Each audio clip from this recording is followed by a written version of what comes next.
दोस्तों, अगर तो आप स्टॉक मार्केट में इन्वेस्टमेंट सिर्फ नाम देख के करते हैं, तो आप इन्वेस्टमेंट नहीं, एक हिसाब का जुआ खेल रहे होते हैं।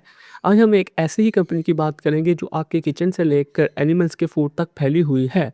सबसे पहले ये देख लेते हैं कि ये कंपनी करती क्या है। यूनिटी फूड बेसिकली 3 काम करती है। एक तो ये ईटेबल ऑयल बनाते हैं, मतलब कि पाम ऑयल, कुकिंग ऑयल, जो कि हर घर में रोज़ इस्तेमाल होते हैं। और दूसरा ये सोप्स बनाते हैं। तीसरा एनिमल फीड्स में काम करते हैं। इनकी एक सब्सिडियरी है जिसका नाम सनरिच फूड है, जो आटा, मैदा और सूजी बनाते हैं और अब ये कन्फेक्शनरी में भी एंट्री ले रहे हैं। मतलब ये कि कपकेक, मिठाइयाँ, बिस्किट टाइप चीज़ों में। तो ये पूरा ग्रुप्स मिला के पाकिस्तानी 84 बिलियन का बिजनेस एक साल में करता है। अगर इनकी डिमांड की बात करूँ तो आप तो जानते ही हैं कि रोटी तो रोज़ खाने वाली चीज़ है, तेल भी रोज़ ही यूज़ होता है। इन चीज़ों की डिमांड कभी भी ख़त्म नहीं होगी, लेकिन इनके मार्जिन सिक्लिकल है, मतलब कि प्रॉफिट कभी ज़्यादा हो जाता है और कभी बिल्कुल ही नहीं। जैसे कि 2023 में अच्छा प्रॉफिट था, लेकिन 2024 में 2.5 अरब का लॉस हुआ। यूनिटी फूड्स में विलमार्ट के 34% से ज़्यादा की होल्डिंग्स है। Wilmar internationally number 1 agri business company है, जो कि सिंगापुर बेस है और एक ग्लोबल जॉइंट है। ये पार्टनरशिप एक नाम ही नहीं है, दुनिया के सबसे बड़े सप्लायर से यूनिटी फूड्स को रॉ मटेरियल सस्ता मिलता है। इसका मतलब ये भी है कि पाकिस्तान की छोटी सी कंपनी के पीछे एक ग्लोबल हैवीवेट जॉइंट खड़ा है।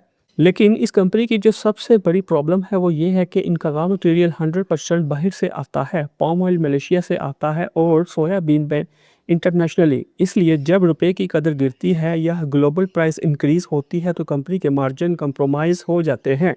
अगर देखा जाए तो 2025 में इनका प्रॉफिट 1.23 अरब था, जबकि इंटरेस्ट की पेमेंट 5.99 बिलियन है। इसका मतलब ये है कि इंटरेस्ट की पेमेंट ऑलमोस्ट 5 गुना ज़्यादा है।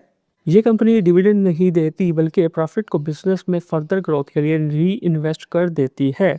कंपनी के सीईओ ने कंपनी के 13% से ज़्यादा शेयर्स अपने पास होल्ड कर रखे हैं।